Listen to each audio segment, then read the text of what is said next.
Wewe hujarogwa. Maisha sio magumu, ni kwa sababu tu mimi na wewe tunaacha mafundisho sahihi ya Bwana Mtume Muhammadin sallallahu alaihi wasallam, tunayadharau, tunayakejeri, tunayaona hayana maana.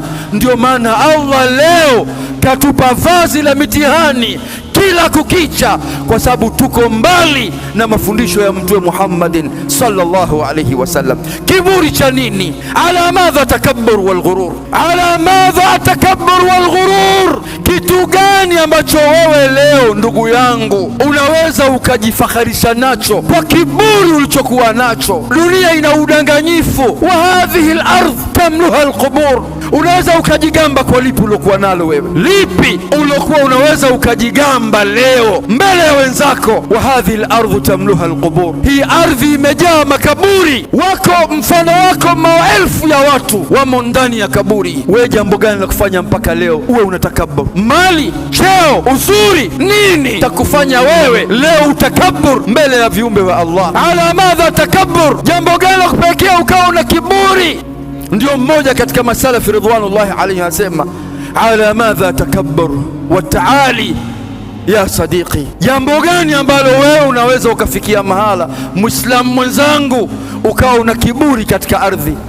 Anta albahr am anta sukhur?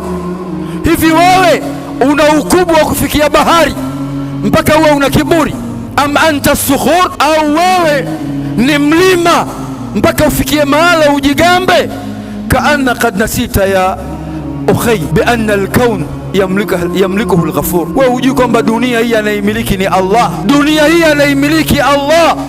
Utaona yule ambaye mwenye kiburi katika ardhi hii ni mtu wa kuonewa huruma sana sana, kwa sababu moja, kibri ni udhaifu wa akili na upungufu wa akili. Unaona haka dunia tunakoishi, haka isayari ya dunia hii tunaoishi, mwanadamu anaonekana katika hii dunia mpaka atafutwe. Lakini hii dunia hii ukitaka kumjua Allah, hii dunia hii tuliokuwa nayo, ukitaka kumjua Allah, ukiichukua dunia hii na ukubwa wake hii, ukiweka kwenye sayari ya Jupiter, zinaingia dunia hii katika sayari ya Jupiter mara 1300, mara 1300. We mwanadamu, kona ya mpembe ya dunia hii unataka kujipa kiburi kama wewe ndio wewe. Ikiwa dunia hii ukizikusanya 1, 2, 3, 4, 5 ukazichukua kuziingiza kwenye sayari ya Jupiter, zinaingia 1300.